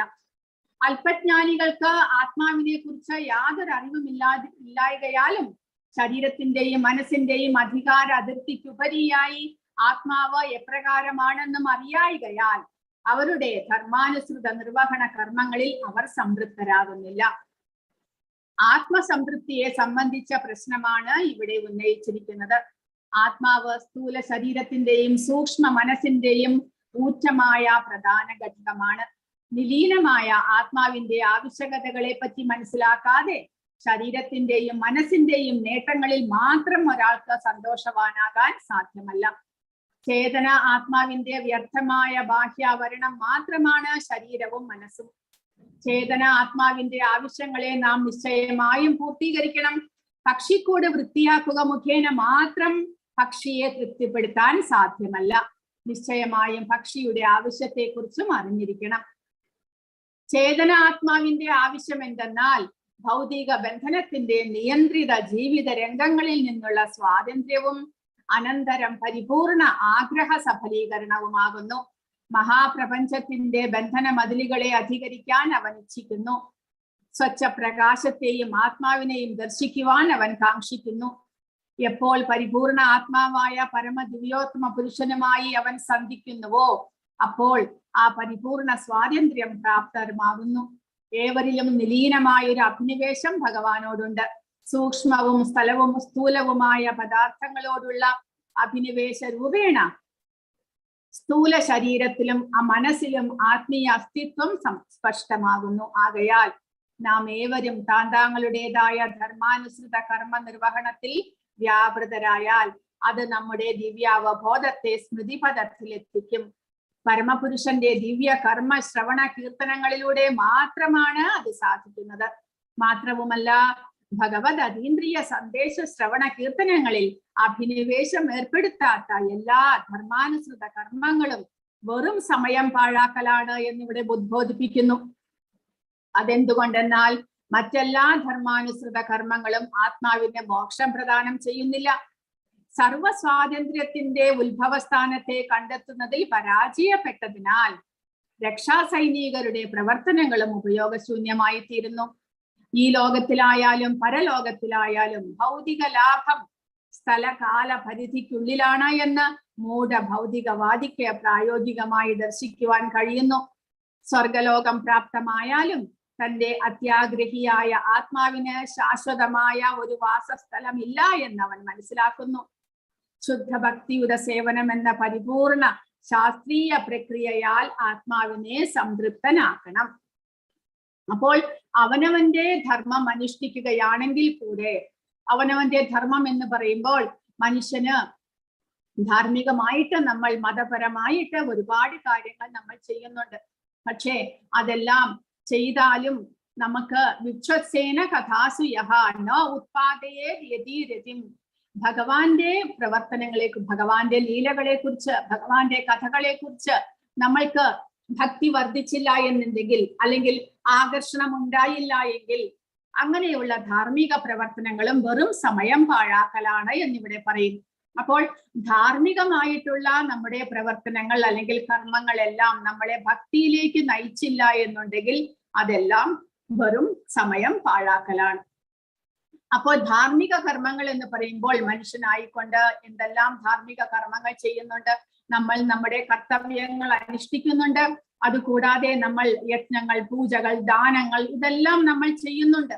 പക്ഷേ അതെല്ലാം നമ്മൾ ചെയ്യുന്നത് നമ്മുടെ ഭൗതികമായിട്ടുള്ള ഇന്ദ്രിയ സുഖത്തിന്, അല്ലെങ്കിൽ നമ്മുടെ സമ്പത്ത് വർദ്ധിപ്പിക്കാനോ, നമ്മുടെ എന്തെങ്കിലും ആഗ്രഹം ഉണ്ടെങ്കിൽ അതെല്ലാം സാധിപ്പിക്കാനോ, ഭൗതികമായിട്ടുള്ള ആഗ്രഹങ്ങൾ, അതിനെല്ലാം വേണ്ടിയിട്ട് നമ്മൾ ചെയ്യുകയാണ് പതിവ്. പക്ഷേ അതൊന്നും തന്നെ നമ്മളെ ശാശ്വതമായിട്ടുള്ള തലത്തിലേക്ക് ഉയർത്തുന്നില്ല. അതെല്ലാം ഈ ഭൗതികമായിട്ടുള്ള ശരീരത്തിന്റെ എന്തെങ്കിലും ഒരു സുഖഭോഗത്തിന് മാത്രമേ സാധ്യമാകുന്നുള്ളൂ. ആത്മാവിനെ ഒരു പക്ഷിയുടെ കൂട് വൃത്തിയാക്കി എന്നതുകൊണ്ട് ആ ഉള്ളിലുള്ള പക്ഷിക്ക് സന്തോഷം ഉണ്ടാകുന്നുണ്ടോ? പക്ഷിക്ക് ആഹാരം കൊടുക്കാതെ, പക്ഷിക്ക് വേണ്ടുന്ന ശുശ്രൂഷകൾ ചെയ്യാതെ ആ പുറമേയുള്ള കൂട് മാത്രം വൃത്തിയാക്കിയത് കൊണ്ട് എന്താണ് പ്രയോജനം? അതുപോലെ നമ്മൾ മനുഷ്യ ശരീരം ലഭിച്ചത് കൊണ്ട് നമ്മൾ പ്രയത്നിക്കേണ്ടത് ഈ ശരീരത്തിനുള്ളിൽ വസിക്കുന്ന ആ ജീവാത്മാവിന്റെ ശ്രേഷ്ഠതയ്ക്ക് വേണ്ടി, ജീവാത്മാവിന്റെ ഉണർവിന് വേണ്ടി, ജീവാത്മാവിന്റെ അജ്ഞാനത്തെ നീക്കി ആ ജീവാത്മാവിന് ജ്ഞാനപ്രദാനം ലഭിക്കുന്നതിന് വേണ്ടിയാണ് പരിശ്രമിക്കേണ്ടത്. അപ്പോൾ നമ്മൾ യജ്ഞം, ദാനം, തപസ് മുതലായിട്ടുള്ള പലരും പല വിധത്തിലുള്ള വ്രതങ്ങളെല്ലാം അനുഷ്ഠിക്കുന്നുണ്ട്. തിങ്കളാഴ്ച വ്രതം, വ്യാഴാഴ്ച വ്രതം, അങ്ങനെ പല വിധത്തിലുള്ള വ്രതങ്ങളുണ്ട്. പക്ഷെ അതെല്ലാം എന്തിനു വേണ്ടിയിട്ടാണ് നമ്മൾ അനുഷ്ഠിക്കുന്നത്? നമ്മൾ ഭൗതികമായിട്ടുള്ള എന്തെങ്കിലും കാര്യപ്രാപ്തിക്ക് വേണ്ടിയിട്ടാണ് ചെയ്യുന്നത്. വാസ്തവത്തിൽ ഈ തപശ്ചര്യകളും ദാനവും യജ്ഞവും എല്ലാം നമ്മൾ ചെയ്യുമ്പോൾ അതെല്ലാം നമ്മളെ ഭക്തിയിലേക്ക് ഉയർത്താൻ വേണ്ടിയിട്ട് ഭഗവാന്റെ സന്തോഷത്തിനായിക്കൊണ്ട് നമ്മൾ അനുഷ്ഠിക്കേണ്ടതാണ്. പലതരത്തിലുള്ള വ്രതങ്ങൾ അല്ലെങ്കിൽ ദാനങ്ങൾ ചെയ്യുമ്പോൾ ഭഗവാൻ ഭഗവത്ഗീതയിൽ പറയുന്നുണ്ട്, ഭോക്താരം യജ്ഞ തപസാം സർവലോക മഹേശ്വരം എന്ന് നമ്മൾ ഭഗവാനെ മനസ്സിലാക്കിക്കൊണ്ട് എല്ലാ യജ്ഞങ്ങളും ദാനങ്ങളും എല്ലാം ഭഗവാന്റെ സന്തോഷത്തിനായിക്കൊണ്ട് നമ്മൾ ചെയ്യേണ്ടതാണ്.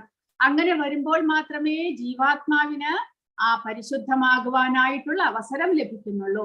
അല്ലാതെ നമ്മൾ ഈ ഭൗതികമായിട്ടുള്ള ധാർമ്മിക കർമ്മങ്ങളെല്ലാം നമ്മുടെ എന്തെങ്കിലും സ്വാർത്ഥ അല്ലെങ്കിൽ നമ്മുടെ ബന്ധുക്കളുടെ, നമ്മുടെ മിത്രങ്ങളുടെ അല്ലെങ്കിൽ നമ്മുടെ കുടുംബക്കാരുടെ എന്തെങ്കിലും ഉന്നതമായിട്ടുള്ള ശ്രേയസ്സിന് വേണ്ടി ചെയ്യുമ്പോൾ അത് നമ്മുടെ ഈ ശരീരത്തിനെ പോഷിപ്പിക്കുന്നത് പോലെ മാത്രമേ ആകുന്നുള്ളൂ. അല്ലാതെ ആത്മാവിന് സന്തോഷം പ്രദാനം ചെയ്യുന്ന ഒരു കർമ്മവുമല്ല എന്ന് ഇവിടെ പറയുന്നു. അപ്പോൾ അല്പജ്ഞാനികൾക്ക്, അതായത് സാധാരണ ജനങ്ങൾക്ക് ആത്മീയമായിട്ടുള്ള ആ ഒരു ശരീരത്തിനുള്ളിൽ ജീവാത്മാവ് എന്നുള്ള ഒരു ഘടകമുണ്ട്. അതാണ് ഈ ശരീരത്തിന് ചേതന നൽകുന്നത് എന്ന് പോലും സാധാരണ ജനങ്ങൾക്ക് അറിഞ്ഞുകൂടാ. എല്ലാവരും ബാഹ്യമായിട്ടുള്ള ശരീരത്തിന്റെ കുറിച്ചുമുള്ള അറിവ് മാത്രമേ സാധാരണ ജനങ്ങൾക്കുള്ളൂ. അതുകൊണ്ട് ഈ ഒരു കുടുംബവും ഇത് മാത്രമാണ് സ്ഥായിയായിട്ടുള്ളത്. ഈ ഭൗതിക പ്രപഞ്ചമാണ് സ്ഥായിയായിട്ടുള്ളത്. അപ്പോൾ ഈ ഭൗതിക പ്രപഞ്ചത്തിൽ നമ്മുടെ കുടുംബമാണ് ശരിയായിട്ട് ഉള്ളത്, സ്ഥായിയായിട്ടുള്ളത്. ആ കുടുംബത്തിന്റെ സംരക്ഷണം, ആ കുടുംബത്തിന്റെ ശ്രേയസ്, അതാണ് പ്രാമുഖ്യമായിട്ടുള്ളത് എന്നാണ് സാധാരണ ജനങ്ങൾ വിശ്വസിക്കുന്നത്. അവർക്ക് അകത്തുള്ള ആ ഒരു അജ്ഞാനത്തിൽ ബന്ധനത്തിലാക്കപ്പെട്ടിരിക്കുന്ന ആത്മാവിനെ കുറിച്ചുള്ള ഒരറിവുമില്ല എന്ന് ഇവിടെ പറയുന്നു. നിലീനമായ ആത്മാവിന്റെ ആവശ്യകതകളെ പറ്റി മനസ്സിലാക്കാതെ ശരീരത്തിന്റെയും മനസ്സിന്റെയും നേട്ടങ്ങളിൽ മാത്രം ഒരാൾക്ക് സന്തോഷവാനാകാൻ സാധ്യമല്ല. അങ്ങനെ നമ്മൾ ശാരീരികമായിട്ടുള്ള സുഖ സമൃദ്ധിക്ക് വേണ്ടി മാത്രം പ്രവർത്തിക്കുമ്പോൾ, അതിനുവേണ്ടി മാത്രമായിട്ട് ധാർമ്മികമായിട്ടുള്ള കർമ്മങ്ങൾ ചെയ്യുമ്പോൾ എന്ത് സംഭവിക്കുന്നു? നമുക്കൊരിക്കലും ഒരു ശാശ്വതമായിട്ടുള്ള സന്തോഷം ലഭിക്കുന്നില്ല. അതാണ് നമുക്കിവിടെ എല്ലായിടത്തും എല്ലാവരും അതൃപ്തിയിലാണ്. ആർക്കും ഒരു സന്തോഷമില്ല. എന്തെങ്കിലും ഒരു കാരണം പറഞ്ഞ് എന്തെങ്കിലും ഇതെല്ലാം ചെയ്താലും, ഇപ്പോൾ വളരെ വലിയ ഹോമങ്ങളും യജ്ഞങ്ങളും എല്ലാം ചെയ്യുന്നവരുണ്ട്. എന്തിനു വേണ്ടിയിട്ട്? എന്തെങ്കിലും ഒരു കാരണം പറഞ്ഞുകൊണ്ടാണ് ചെയ്യുന്നത്.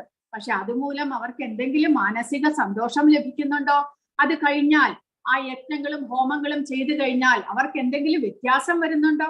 അവരുടെ ചിന്താഗതിയിലാകട്ടെ, അവരുടെ പ്രവൃത്തിയിലാകട്ടെ, അല്ലെങ്കിൽ അവരുടെ കുടുംബത്തിനാകട്ടെ എന്തെങ്കിലും ശ്രേയസ്സോ എന്തെങ്കിലും വ്യത്യാസമോ വരുന്നുണ്ടോ? കാരണം ആത്മീയ സുഖം അല്ലെങ്കിൽ ആത്മാവിന്റെ സന്തോഷം മാത്രമേ നമ്മുടെ നിലനിൽപ്പിന് ഒരു സന്തോഷം പ്രദാനം ചെയ്യുന്നുള്ളൂ. അല്ലെങ്കിൽ ഭൗതികമായിട്ട് നമ്മൾ എന്തെല്ലാം പ്രവർത്തനങ്ങൾ ചെയ്താലും അത് നമ്മുടെ ആത്മീയ സുഖം നമുക്ക് തരുന്നില്ല. അതുകൊണ്ടാണ് നമുക്ക് ഈ സുഖവും ദുഃഖവും മാറി മാറി മാറി നമ്മൾ അനുഭവിക്കേണ്ടതായിട്ട് വരുന്നു. ഒന്ന് കഴിഞ്ഞാൽ ഇപ്പോൾ സന്തോഷമായിട്ടിരിക്കുമായിരിക്കാം, കുറച്ചു കഴിഞ്ഞാൽ എന്തെങ്കിലും കാരണത്താൽ നമ്മൾ ദുഃഖിതരാകുന്നു. എന്നാൽ ആത്മാവിന്റെ ഉന്നതിക്ക് വേണ്ടിയിട്ട് കൃഷ്ണാവബോധത്തിൽ നമ്മൾ ഭക്തിയുത സേവനങ്ങൾ ചെയ്യുമ്പോൾ ക്രമേണ ഈ ഭൗതികതയെ കുറിച്ചുള്ള ശരിയായിട്ടുള്ള അറിവ് നമ്മിലുണ്ടാകുന്നു. അതുമൂലം എന്ത് സംഭവിക്കുന്നു? നമ്മൾ ഈ ശരീരത്തിന് വേണ്ടി മാത്രം പ്രവർത്തിക്കുന്നത് നമ്മൾ നിർത്തുന്നു. നമ്മൾ ശരിയായിട്ട് ആത്മാവിന്റെ ഉന്നതിക്ക് വേണ്ടി പ്രവർത്തിക്കാൻ ആരംഭിക്കുന്നു. അതുമൂലം മാത്രമേ നമുക്ക് ഒരു സന്തോഷം, ആത്മാവിന് ആത്മജ്ഞാനം ലഭിക്കുന്നതിലൂടെ മാത്രമേ നമുക്ക് ശരിയായിട്ടുള്ള സന്തോഷം ഉണ്ടാകുന്നുള്ളൂ എന്നാണ് പറയുന്നത്. അങ്ങനെയുള്ള ആത്മാവിന്റെ ശരിയായിട്ടുള്ള ആവശ്യം എന്താണ്? ഭൗതിക ബന്ധനത്തിന്റെ നിയന്ത്രിത ജീവിത രംഗങ്ങളിൽ നിന്നുള്ള സ്വാതന്ത്ര്യം. അതായത് ഈ ഭൗതികമായിട്ട് നമ്മൾ ഇവിടെ ദേഹബോധത്തിൽ ബന്ധനത്തിലാക്കപ്പെടുന്നു. ആത്മാവിന് ആവശ്യം, പ്രധാനമായിട്ടുള്ള ആവശ്യം ഈ ദേഹബോധത്തിൽ നിന്ന് മുക്തനാകുക എന്നുള്ളതാണ്. അനന്തരം പരിപൂർണ ആഗ്രഹ സഫലീകരണമാകുന്നു. പരിപൂർണ ആഗ്രഹം എന്താണ്? ആ ജീവാത്മാവ് ഭഗവത് അംശമായതുകൊണ്ട് ആ ഭഗവാനുമായിട്ട് ബന്ധപ്പെടാനുള്ള ആഗ്രഹം. തനിക്ക് സ്വയം ഈ ശരീരബോധത്തിൽ നിന്ന്, ഈ ബന്ധനത്തിൽ നിന്ന് മുക്തനാകണം. അതുകൂടാതെ ഭഗവാനുമായിട്ട് ബന്ധപ്പെടാനും സാധിക്കണം. ഈ രണ്ട് ആഗ്രഹങ്ങളാണ് ജീവാത്മാവിന് ഉള്ളത്. സ്വച്ഛ പ്രകാശത്തെയും ആത്മാവിനെയും ദർശിക്കുവാൻ അവൻ കാക്ഷിക്കുന്നു. സ്വച്ഛ പ്രകാശം എന്ന് പറഞ്ഞാൽ ആ ഒരു ആത്മീയ പ്രകാശം അല്ലെങ്കിൽ ആത്മജ്ഞാനം ലഭിക്കുവാനായിട്ട് ജീവാത്മാവ് ആഗ്രഹിക്കുന്നു. അതുകൂടാതെ ഭഗവാനെ ദർശിക്കുവാനും ആ ജീവാത്മാവ് ആഗ്രഹിക്കുന്നു. പക്ഷെ അത് അജ്ഞാനം മൂലം നമുക്ക് മനസ്സിലാക്കുന്നില്ല. നമ്മൾ അതിനെക്കുറിച്ച് മനസ്സിലാക്കുന്നില്ല. നമ്മൾ ഭൗതിക കർമ്മങ്ങളിൽ മാത്രം ഏർപ്പെട്ടിരിക്കുന്നു. എപ്പോൾ പരിപൂർണ ആത്മാവായ പരമദിവ്യോത്തമ പുരുഷനുമായി അവൻ സന്ധിക്കുന്നുവോ അപ്പോൾ ആ പരിപൂർണ സ്വാതന്ത്ര്യം പ്രാപ്തമാകുന്നു. അതിനു വേണ്ടിയിട്ട് നമ്മൾ എന്താണ് പ്രവർത്തിക്കേണ്ടത്? ഭക്തിയുത സേവനത്തിലൂടെ ഭഗവാനെ കുറിച്ച് നിരന്തരം ശ്രവിക്കുകയും ഭഗവാനെ കുറിച്ച് മനസ്സിലാക്കുവാൻ ശ്രമിക്കുകയും ഭഗവാന്റെ ലീലകളെ സ്മരിക്കുകയും ഭഗവാന്റെ നാമോച്ചാരണങ്ങൾ ചെയ്യുകയും ചെയ്യുന്നത് വഴി ആത്മാവിന് ആ ആത്മാവ് ഉദ്ദേശിക്കുന്ന ആ ജ്ഞാനത്തിലേക്ക് ഉയരുവാനായിട്ട് സാധിക്കുന്നു. കാരണം ക്രമേണ ആ ആത്മാവിന്റെ അജ്ഞാനത്തിന്റെ ആവരണം നീങ്ങിപ്പോകുന്നു. ഏവരിലും നിലീനമായ ഒരു അഭിനിവേശം ഭഗവാനോടുണ്ട്. എന്തുകൊണ്ടാണ് ഭഗവാനോട് നമുക്കൊരു താല്പര്യം ഉണ്ടാകുന്നത്? കാരണം ഭഗവാന്റെ അംശങ്ങളായതുകൊണ്ട്. നമ്മൾ എപ്പോഴും ഭഗവാനുമായിട്ട് ബന്ധപ്പെട്ടിരിക്കുവാൻ സാധിക്കുന്നു. നമുക്ക് വേറെ ഭൗതികമായിട്ടുള്ള എല്ലാ വസ്തുക്കളോടുമുള്ള ആകർഷണത്തെക്കാൾ ഭഗവാനെ കുറിച്ച് നമ്മൾ കേൾക്കുമ്പോൾ നമ്മൾ കൂടുതൽ ആകർഷിതരാകുന്നു. കാരണം നമ്മുടെ യഥാർത്ഥ ബന്ധുവും നമ്മൾ ബന്ധപ്പെട്ടിരിക്കുന്നതും ഭഗവാനോടാണ്. ആത്മാവിന്റെ യഥാർത്ഥ ബന്ധുത്വം ഭഗവാനോടാണ്. അത് പക്ഷേ നമ്മൾ മനസ്സിലാക്കുന്നില്ല. അതുകൊണ്ട് നമ്മൾ അതേപോലെ ഒരു ബന്ധുത്വം നമ്മൾ ഈ ഭൗതിക പ്രപഞ്ചത്തിൽ ഉണ്ടാക്കുവാനായിട്ട് ശ്രമിക്കുന്നു. അത് സ്ഥായിയായിട്ടുള്ള ശാശ്വതമായിട്ടുള്ള ഒരു സുഹൃത്തിനെ നമ്മൾ എല്ലാവരും ആഗ്രഹിക്കുന്നുണ്ട്. നമുക്ക് ഒരു യഥാർത്ഥ സുഹൃത്ത് ആവശ്യമാണ്. നമുക്ക് ഒരു യഥാർത്ഥ നമ്മളെ മാത്രം സ്നേഹിക്കുന്ന നമ്മുടെ അച്ഛനമ്മമാർ നമുക്ക് ആവശ്യമുണ്ട്. നമ്മുടെ മാത്രം ഒരു സുഹൃത്ത് നമുക്ക് ആവശ്യമുണ്ട്. നമ്മളെ മാത്രം സംരക്ഷിക്കുന്ന നമുക്കൊരു ഭാര്യ അല്ലെങ്കിൽ ഭർത്താവ്, നമ്മുടെ കുട്ടികൾ നമ്മോടൊപ്പം എപ്പോഴും ഉണ്ടാകണം, നമ്മളെ സ്നേഹിക്കണം എന്നെല്ലാം നമ്മൾ ആഗ്രഹിക്കുന്നു. കാരണം എന്താണ്? നമുക്ക് ഭഗവാനോട് ഈ 5 വിധത്തിൽ ബന്ധപ്പെടാൻ സാധിക്കുന്നത് കൊണ്ട് ജീവാത്മാവിനും ഭഗവാനോടും കൂടെ ശാന്ത വിധത്തിൽ അല്ലെങ്കിൽ ദാസ്യ ഭാവത്തിൽ അല്ലെങ്കിൽ സഖ്യഭാഗത്തിൽ അല്ലെങ്കിൽ വാത്സല്യ ഭാവത്തിൽ അല്ലെങ്കിൽ മാധുര്യ ഭാവത്തിൽ ഭഗവാനുമായിട്ട് നമുക്ക് ബന്ധപ്പെടാൻ സാധിക്കുന്നു. ഭഗവാനെ നമുക്ക് സേവിക്കാൻ സാധിക്കുന്നു ആത്മീയ തലത്തിൽ. അതുകൊണ്ട് ആ ബന്ധങ്ങളെല്ലാം നമ്മൾ ഇവിടെയും ഉണ്ടാക്കുവാനായിട്ട് ശ്രമിക്കുകയാണ് ശാശ്വതമായിട്ട്. പക്ഷേ അത് നടക്കാതെ വരുന്നു. കാരണം എല്ലാവരും പ്രത്യേകമായിട്ടുള്ള സ്വഭാവമുള്ളവരാണ്. ഓരോരുത്തരുടെയും കർമ്മഫലങ്ങൾ വ്യത്യസ്തമാണ്. അതുമൂലം ഓരോരുത്തർക്കും ലഭിച്ചിട്ടുള്ള സ്വഭാവങ്ങളും വ്യത്യസ്തമാണ്. അങ്ങനെ വരുമ്പോൾ നമ്മൾ ആഗ്രഹിക്കുന്ന ജീവാത്മാവ് ആഗ്രഹിക്കുന്ന വിധത്തിൽ ഇവിടെ ശാശ്വതമായിട്ടുള്ള ഒരു ബന്ധമോ സന്തോഷമോ ഉണ്ടാക്കുവാനായിട്ട് നമുക്ക് സാധിക്കുന്നില്ല.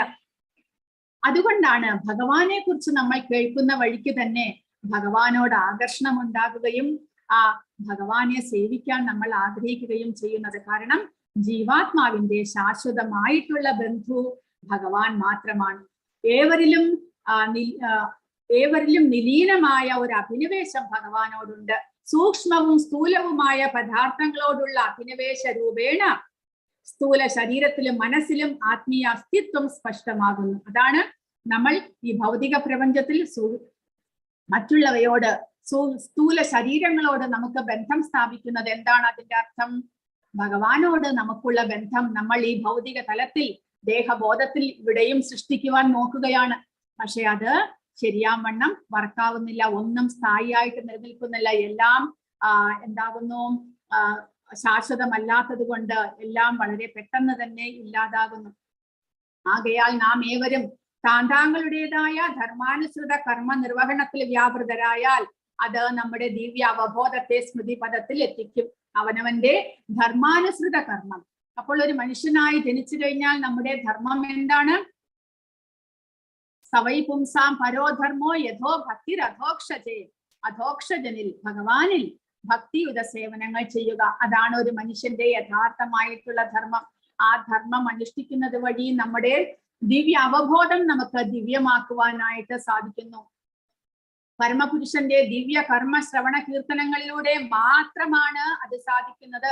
അപ്പോൾ ഭഗവാനിൽ ഭക്തി നമ്മൾക്ക് എങ്ങനെ ചെയ്യുവാൻ സാധിക്കുന്നു?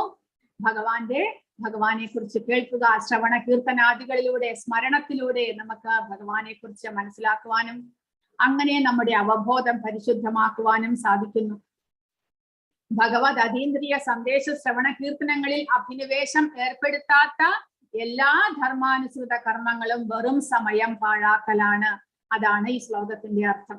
അപ്പോൾ ഭഗവാനിൽ ഭക്തി ഉളവാക്കാത്ത എന്തെല്ലാം നമ്മൾ കേൾക്കുന്നുണ്ടോ, എന്തെല്ലാം നമ്മൾ കീർത്തിക്കുന്നുണ്ടോ, എന്തെല്ലാം നമ്മൾ സ്മരിക്കുന്നുണ്ടോ, അതെല്ലാം കൊണ്ട് നമുക്ക് ഭഗവാനിൽ ഭക്തി വളർന്നില്ല എന്നുണ്ടെങ്കിൽ അത് വെറും സമയം പാഴാക്കലാണ്. കാരണം മനുഷ്യനായിട്ട് ഒരു ജന്മം ലഭിച്ചത് കൊണ്ട് നമ്മുടെ യഥാർത്ഥമായിട്ടുള്ള ധർമ്മം എന്നുള്ളത് ഭഗവാനെ സേവിക്കുക എന്നുള്ളതാണ്.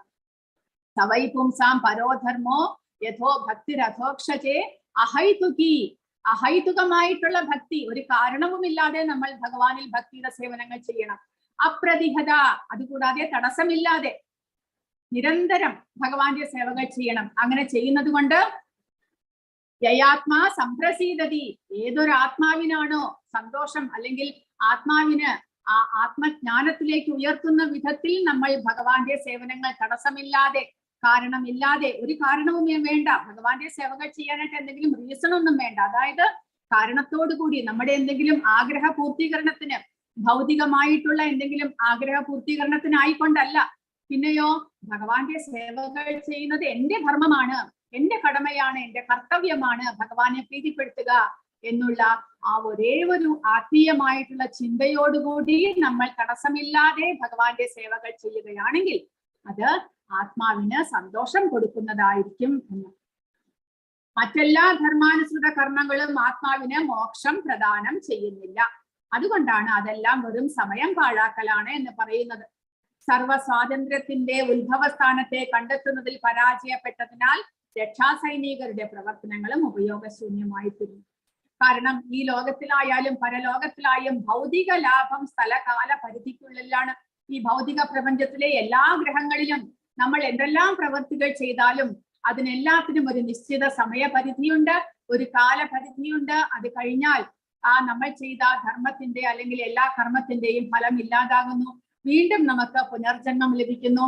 അപ്പോൾ ശാശ്വതമായിട്ട് നമ്മൾ ചെയ്യുന്ന പ്രവൃത്തിയുടെ ഫലം ശാശ്വതമായിട്ട് നിൽക്കണമെന്നുണ്ടെങ്കിൽ അതിന് ഒരേ ഒരു കർമ്മം മാത്രമേ ഉള്ളൂ, അതായത് ഒരേ ഒരു പ്രവൃത്തി മാത്രമേ ഉള്ളൂ, ഭഗവാന്റെ സേവകൾ. ആ സേവകൾ മാത്രമേ നമ്മൾ എന്നെന്നും ശാശ്വതമായിട്ട് ജീവാത്മാവിനോടൊപ്പം നിൽക്കുന്നുള്ളൂ. ഭൗതികമായിട്ടുള്ള എല്ലാ പ്രവൃത്തികളും കാലത്തിന്റെ പ്രഭാവത്താൽ അതെല്ലാം തന്നെ നശിക്കുന്നു, എല്ലാം നശ്വരമാണ്.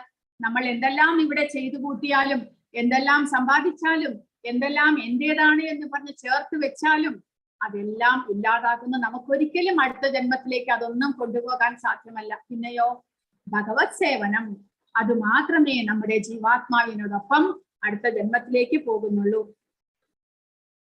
സ്വർഗലോകം പ്രാപ്തമായാലും തന്റെ അത്യാഗ്രഹിയായ ജീവാത്മാവിന് ശാശ്വതമായ ഒരു വാസസ്ഥലം ഇല്ല എന്ന് നമുക്ക് മനസ്സിലാക്കാൻ സാധിക്കുന്നു. ക്ഷീണേ പുണ്യേ മർത്യലോകം വിശന്തി. അപ്പോൾ പുണ്യകർമ്മങ്ങൾ ചെയ്ത് സ്വർഗലോകത്തിലേക്ക് നമ്മൾ പോയാലും ആ പുണ്യകർമ്മത്തിന്റെ ഫലം തീർന്നതോടുകൂടി നമുക്ക് തിരിച്ചു വരേണ്ടി വരുന്നു. അതുകൊണ്ട് നമ്മൾ എന്താണ് ചെയ്യേണ്ടത്? ശുദ്ധ ഭക്തിയുത സേവനമെന്ന പരിപൂർണ ശാസ്ത്രീയ പ്രക്രിയയാൽ ആത്മാവിനെ സംതൃപ്തനാക്കണം. അതാണ് നമ്മൾ ചെയ്യേണ്ടത്. ഭക്തിയുത സേവനം എന്നുള്ള പരിശുദ്ധമായിട്ടുള്ള പ്രക്രിയയിലൂടെ നമ്മൾ ജീവാത്മാവിനെ പരിശുദ്ധമാക്കുവാൻ അല്ലെങ്കിൽ സന്തോഷിപ്പിക്കുവാൻ ശ്രമിക്കണം. ഈ ദേഹബോധത്തിൽ ഈ നമ്മുടെ ദേഹത്തിന്റെ സന്തോഷത്തിനും സംതൃപ്തിക്കും വേണ്ടിയിട്ട് നശ്വരമായിട്ടുള്ള പ്രവർത്തനങ്ങൾ ചെയ്ത് നമ്മൾ ജീവിതം നയിക്കുന്നത് വഴി നമ്മുടെ ആത്മാവിന് ഒരു ഉപയോഗവും ഉണ്ടാകുന്നില്ല. ആത്മാവ് വീണ്ടും വീണ്ടും ദേഹബോധത്തിൽ തന്നെ തളച്ചിടപ്പെടുന്നു. അപ്പോൾ ആത്മാവിനെ പരിശുദ്ധമാക്കണമെന്നുണ്ടെങ്കിൽ ആത്മാവിനെ ഭഗവാന്റെ മായിട്ട് ബന്ധപ്പെടുത്തണമെന്നുണ്ടെങ്കിൽ ആത്മീയമായിട്ടുള്ള കൃഷ്ണാവബോധത്തിലുള്ള ഭക്തിയുത സേവനമല്ലാതെ വേറൊന്നും തന്നെ സാധ്യമാകുന്നില്ല. ഹരേ കൃഷ്ണ.